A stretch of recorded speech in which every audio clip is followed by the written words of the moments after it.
Hi everyone, how do you relax?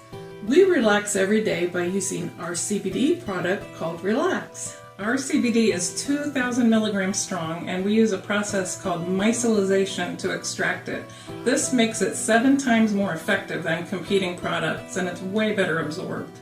It's organic and it's American grown. So if you would like to get your CBD, go to Linda's link to order and start relaxing. See you later. RedPillLiving.com/snarky is here to help you deep clean the deep state. They have the finest Carbon Shield 60 products on the market, developed by Patriot vendors. Research shows it's 100 times more effective in removing free radicals than vitamin E and 172 times more effective than vitamin C. So get yourself the many life-enhancing benefits of Red Pill C60 at redpillliving.com/snarky. It's got to stop right now. Nip it. Nip it in the bud. Nip it. I say this calls for action, and now, nip it in the bud. Hey everybody, it's me, Linda Paris, LJP. Happy Human Ascension vlog. And I got a really big show for you here today. Of course, you got Barney FIFE. Now, the reason I showed that is because when I come up with these things, because as you know, everything is energy. And as you know, there's a lot of portals and things. If you're watching this, you probably know there's a lot of portals. And when these eclipses, is that even a word? Eclipsi? When an eclipse occurs, actually portals can open. And apparently there have been portals opening and there's been a lot of upgrades coming. And if you've been following this, then you've been out in the sun, enjoying nature, deep breathing, listening to your heart, and also trying to open your crown chakra, which I've been doing a lot of. So the key to all of it is to keep your vibrations high. So the nip it, that's what I've been using. I've been saying that to myself, so I went to look for those clips so that I could share it with you guys, because when there's so many things that are agitating out there right now, no matter where you are, it just comes right at you, doesn't it? And so what you have to do, or if you can look at it this way, whenever you start to go down that path where you're getting pissed off, you have to really nip it. You have to nip it. You can't even allow yourself to go, but however, it's like when people say, I'm sorry, but, and you go, stop thinking about it. Or I used to go, stop. But then it's your ego that's doing it, your false self. I think that's how the corporate government, if you want to call it that, has been able to manipulate people is through ego programming. Everybody gets a Mercedes. Everybody gets their own TV show. Everybody Anyway, without getting into it, there's a lot of things on TV and a lot of things out there that are promoting ego, and even a lot of, just competition and stuff in areas where it shouldn't be. So when you find yourself falling prey to that kind of thing, nip it. That's my new thing to say. Nip it in the bud. Don't even just say nip it and stop. Take a look at where you are and look at your shoes, and go, wow, do I want to wear these next time? Just switch your train of thought. Guys, if you see a pretty girl or something, focus on it. Not too long, but just focus on it enough to get your attention off of whatever it takes, a cute dog, a smiling face, a car that you always wanted. There's got to be something. The clouds in the sky, just shift it, nip it in the bud. Because if you don't do that, what you're doing is creating a path, a neural pathway where it's going to be easier and easier for those thoughts to slip in. That is the matrix. You know, they've been pounding us with this stuff for our whole lives. So you really have to cut it off at the head of it. Cut the head of the dragon off. Nip it. And so, yeah, because if you don't, you're traveling down that path and going, but, you know, if they weren't this way, no. You can't do that. You've got to just nip it. Just nip it and focus on what's happening now. What's happening now? Nothing. Nothing's happening. What's happening now? If you ask me what's happening now, hey, I have a computer that I can work with now. I have an edit room. I have a green screen. I have a kitchen out there. I have a new puppy. So you can start thinking about all the stuff that you have, and each thing that you think about is another reason why none of it matters. It doesn't matter. It's not affecting you. Nobody's in your face right now doing anything. You're just reading about it. And it's like, holy shit, you know, this is just really a pisser. Nip it. Nip it. So think, and that last image of Barney Fife, you know, that's a good one to keep in your head. My air conditioner just came on. I'm in Florida, and it's almost October, and it's so hot. Anywho, that is my advice for the present times, because in the end, trust. See, I'm not afraid of anything. Why? Because I trust. I trust the universe. The universe has proven to me time and time again that it has my best interest. And there are such a things as soul contracts and all. And a lot of people, see, sometimes I get mad at people that are not awake enough, you know. I want them to just wake up. But they have their own soul contract, and it's not up to us to judge or try to push them harder to wake up. That part's over with. We're the ones that are left. And so we are now to focus on ourselves and our own well-being and our own state of mind. And apparently, I mean, I could go on in the stuff I've heard that really gives you pause. I don't know if you guys are familiar with Carrie Kay. It's the Plasma Tribe, Carrie Kay on YouTube. Let's see if we can find her. There she is, Carrie Kay. And you can see her videos here. So, Carrie Kay was talking about how all the people in you, I think this is so interesting. This just really captured my attention. All the people in your lives that you thought were your friends, that were even family, or even that you feel have betrayed you, stolen from you, you know, whatever. Something bad has happened and you feel hurt and betrayed, and you never want to see them again and all this other stuff. Okay, get ready for this. If you can try to look at it this way for a little while anyway, at least to sort of consider it. The fact that we're all awake and we are facing this ascension and moving with it, and we want to go where it's going to take us,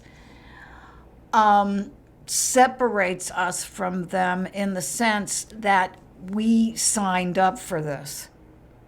So because of that, there's a certain energy we give off that has to be hidden. What Carrie Kay was saying was, you can't even get in. If you have good energy, you can't enter the matrix. It's not designed to hold good energy. So that these people were placed in our lives to keep our energy low. I'm serious. When she said that, I was like, oh, wow, I hadn't even thought about it that way. I thought, well, good job. Good job, thanks, I think. Not sure. No, she said that, and I thought that because they would have killed us just by reading our energy. And I don't know about you guys, but I've had people reading my energy in rooms, and I didn't know what it was. And I don't even want to get into it right now because there's stories, that have to do with that. But no, sometimes it even feels like everything's going in slow motion. And it's just this person is looking at me, but it's more than them just looking at me. They're looking at me with a funny look on their face. And it feels like they're looking through me. I know, now I sound crazy. But that does happen. And I think it's the energy. And so we have to hide our energy. And so we made it this far. And that's what she was saying. She was saying, too, the rising, I think this is actually, there it is. The 144,000 is not about numbers, it's about frequency. It is the frequency of truth. So I highly recommend this video, and I will put it in the description. Here, let me just save that bad boy right over here, so I can put the link in the description. Yes, very, very interesting. Something to consider. So nip it. Think about this. Oh, I wanted to make the point also about that people being on their soul journey and soul contracts and all that. That the people who signed soul contracts, they didn't want to be in the first wave of, I guess, truth tellers. They didn't want to be in that part of it. I guess they didn't just see, I don't know why I did that. I really don't know why this all. Anyway, the point is they chose to be the second wave. And when you think about all the information that's coming out and how many people and how brainwashed they are and everything, you could see where it would be advantageous to have the first wave and then the second wave take over, while the first wave is working on other things, DNA enhancements, things like that. Working with your quantum, getting your memories back and all that other stuff. So anyway, I just wanted to share that. The other thing I wanted to mention was this thing about soul contracts. Finding out that the actual universe is full of corporations and that the United States had been incorporated at a certain time. Well, corporations have contracts. So, this idea of having soul contracts and waves of truth tellers to just firmly imprint on humanity's mind. And from what I understand from a lot of downloads are saying that our DNA is being upgraded right now, and we are the templates for that, the first wave. So there's a lot of stuff that's going along with that as well. So anyway, just wanted to share that, and you can consider it. Now, some other things I'm going to say before I start sharing things is that I have been figuring out ways to use for just average household things as a gym.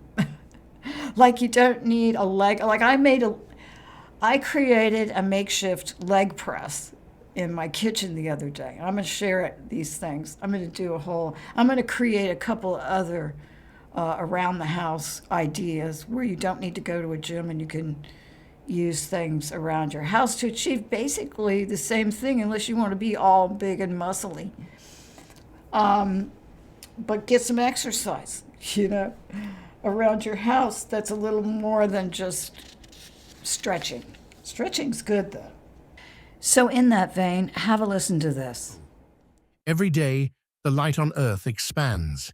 Every day, more people begin to question old narratives, turn inward, meditate, pray, and anchor peace.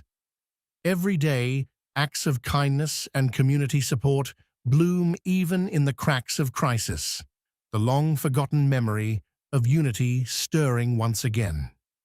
In every corner of this magnificent planet, the gentle yet unstoppable stirrings of a new world are taking root. Like the first tender shoots that break through winter's hardened soil, the seeds of a transformed earth are emerging, full of promise, vitality, and an exquisite new consciousness. This is no random or fleeting phenomenon. It is a monumental awakening, woven into the very fabric of the cosmos, a collective soul shift that calls forth every one of you to recognize the sacredness of this moment. The presence of unseen dimensions is now stepping boldly into the light of everyday reality. Across continents and cultures, hearts are awakening to ancient truths that were always there, but veiled beneath layers of distraction and fear. Groups of like-minded souls are naturally converging, drawn by an invisible, magnetic force of shared purpose. These gatherings, whether in quiet meditation circles, community service projects, or digital spaces, are powerful nodes of transformation. They generate waves of healing energy that extend far beyond their immediate presence, uplifting neighborhoods, cities, and the very energetic field of the planet. In these moments of collective awakening, a profound alchemy occurs.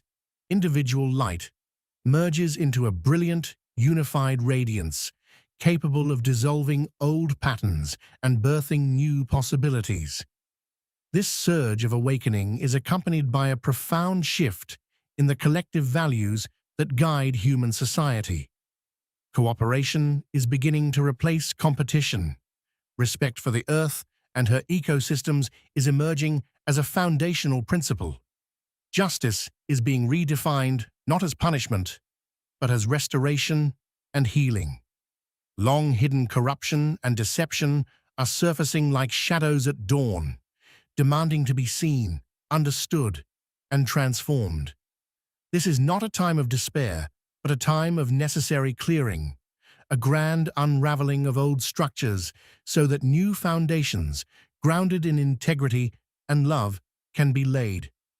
Amidst this incredible transformation, a remarkable generation of children is arriving, young souls carrying wisdom and gifts that seem to transcend their years. These children embody the future. They are intuitive, sensitive, and deeply connected to the unseen realms. Their presence is a living challenge to outdated systems and beliefs.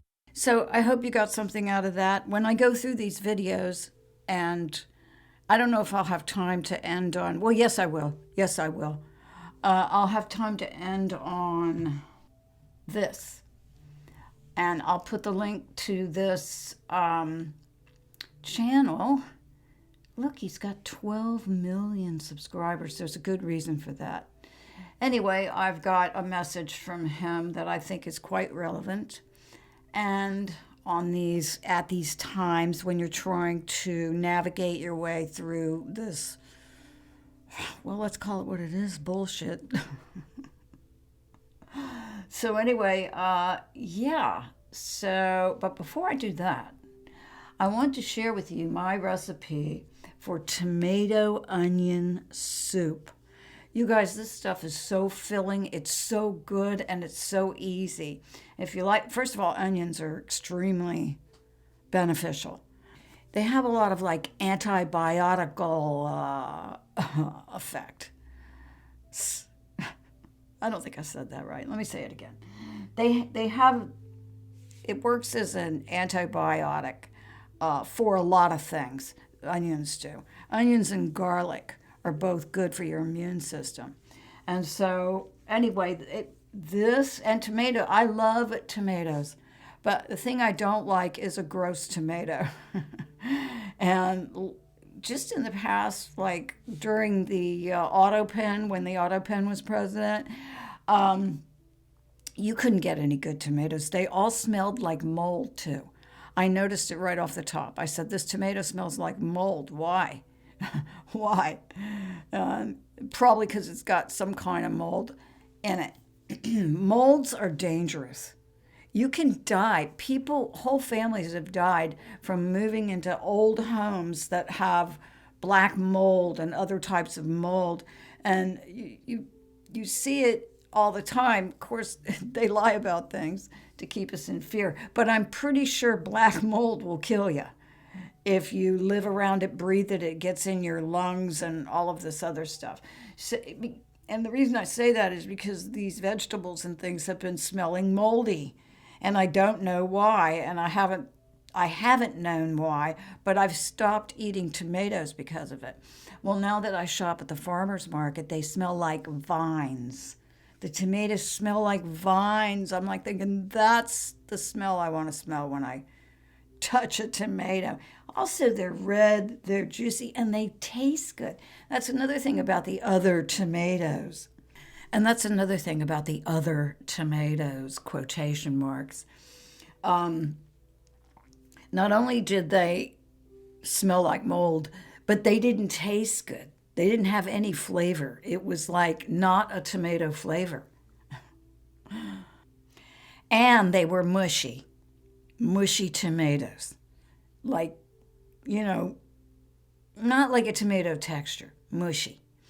Anyway, I now go to the farmer's market, and I urge everyone to try to find a place where you can go ahead and sniff the vegetables and, smell them and really get an idea of what you're getting, because a lot of this stuff smells like chemicals. That's another thing. And there's a lot of videos talking about it. I've been collecting them and marking them and have them ready to talk about, but I think it's important right now, especially to talk about mentally keeping vibrations high and not letting these people who are questionably people at best, questionably people, these questionably people get under your skin because they don't have any power. And that's the important thing that you have to remember. And so moving on, and this guru, I can't pronounce his name, but he's very good. And I'm sharing the link to his channel because it's well worth having. 12 million people say so. You start out with a bowl of tomatoes. These are Roma tomatoes and sea salt. That's it. There's some olive oil in there, I think. So yeah, olive oil, or maybe I put olive oil before I stick them in the oven. But anyway, olive oil goes on there too. Oh, and a little brown sugar. You know what? My next video that I do, or maybe even this video, I'll write it down, take a picture of it, and you can screen capture it. It's very simple. Any kind of tomatoes that you like, that are good and sweet and tasty. And when you season them, I use sea salt and brown sugar, a little balsamic vinegar, and I've been using avocado oil lately, but these are personal choices you can make and experiment with and see which ones you like. I like avocado oil, and I've been using it a lot lately, but I also like olive oil, and I've made this with olive oil. So you pop them in the oven you can do a slow roasted tomato at maybe 250 or 300, or you could just do regular roasted tomatoes. They roast pretty quick at 350 or 375. The thing of it is you just pop it in the oven and walk away. And you can make it in the summertime because you don't have to turn the oven up so high. Then you put the onions, chop them up. I use about 2 onions, but you chop it up and make a pile out of it, and then you sort of gauge what you're going to need. The good thing about these caramelized onions is that, first of all, again, you cook them over low heat so you can walk away. Also, the ones you don't use, you can put on salads. And you can put on all kinds of things. You can put them on sub sandwiches if you want to the next day or that night. You know, you can put them in eggs and make omelets out of them. You can use them for so many things. So if you whip up a batch of caramelized onions, not to panic if they're good in omelets. They're good on top of omelets. They're good in hamburger, like, you know, I do veggie burgers, but I treat a veggie burger Dr. Prager's. I'm doing the California burger now, which I really like. And I treat it like a regular hamburger. I saute onions, I put pickles on it, I put ketchup, I put mustard. So this is an unimpressive photograph. The onions got a little bleached out. I need to work on my food photography. But you get the idea. After you take them both out, this is what you should have. Some shriveled up, browned tomatoes that are ready for mashing up, and a pan full of caramelized onions. Now this is where the magic happens, my friends. You put it in the blender and just puree that stuff. You know, it is so good. You've already got your salt in there. You've sweetened you've got caramelized onions. You've got the tomatoes who are slow roasted. They've got some brown sugar and some, I always mispronounce that, but balsamic vinegar in there. And you whip it up in the blender. You fix yourself some nice, now I've talked about the bread, but I wanted to add more to what I've already said about bread. Bread is something that when you buy it, yeah, it's great. I went to the farmer's market Friday morning, and I went over to the bread place, and I picked up this loaf of bread, and it was warm. It was warm. There was no way you were going to get my hands off that bread. I said, I want this. So I brought it home, and I realized, though, that in my arsenal of making choices and then making those choices healthier, there's three different things you can do, or rather two different things you can do to alchemize bread. So when you get it and it's warm like that, and oh my God, it's soft. What it's basically doing when you eat it is it's glue. It's like paste, flour and water, paper mache.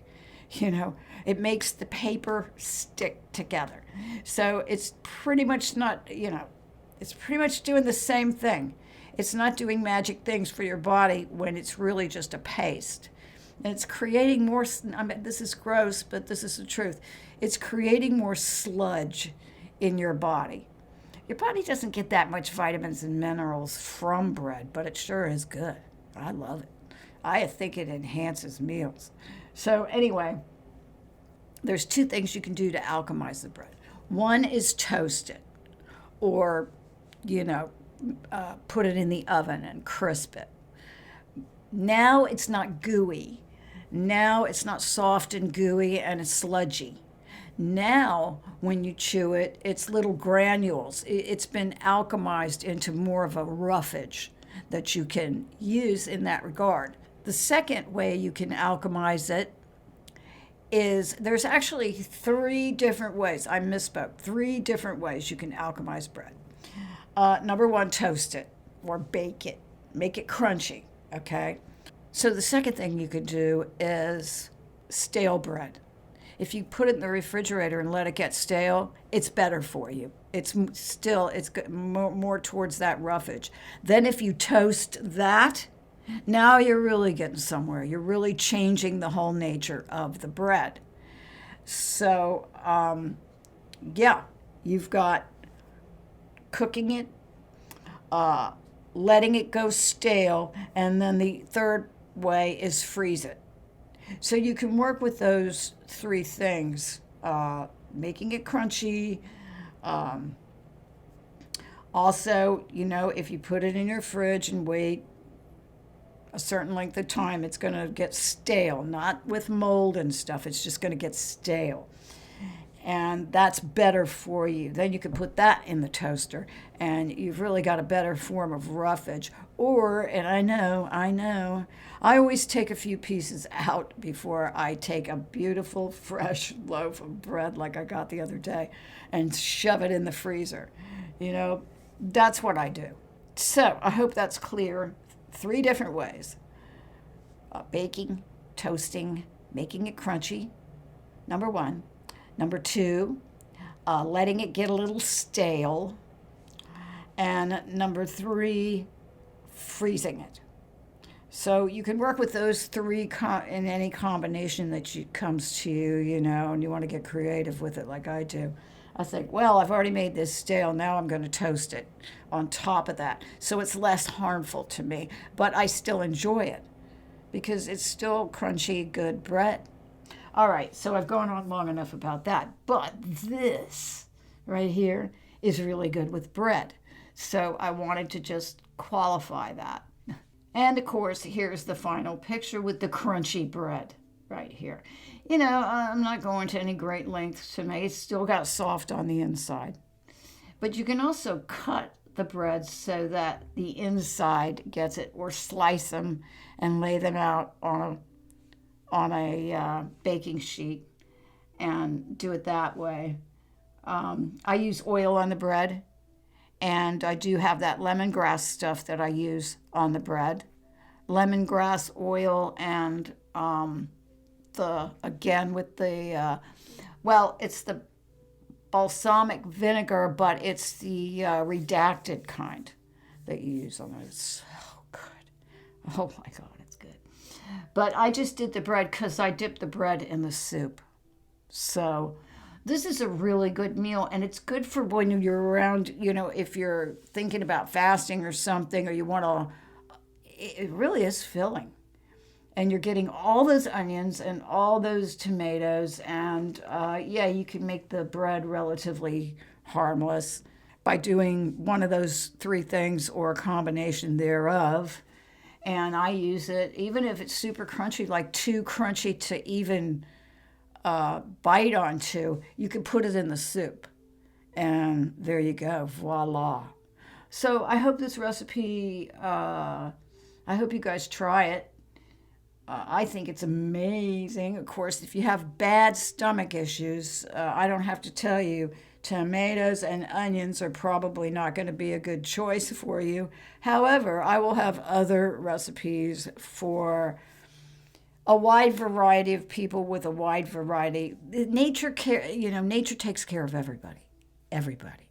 So I'm going to leave you with these words, and until next time, I'll be signing off. Ladies and gentlemen, life is a continuous flow of change. Much like a river that never stands still, nothing in this world remains the same forever.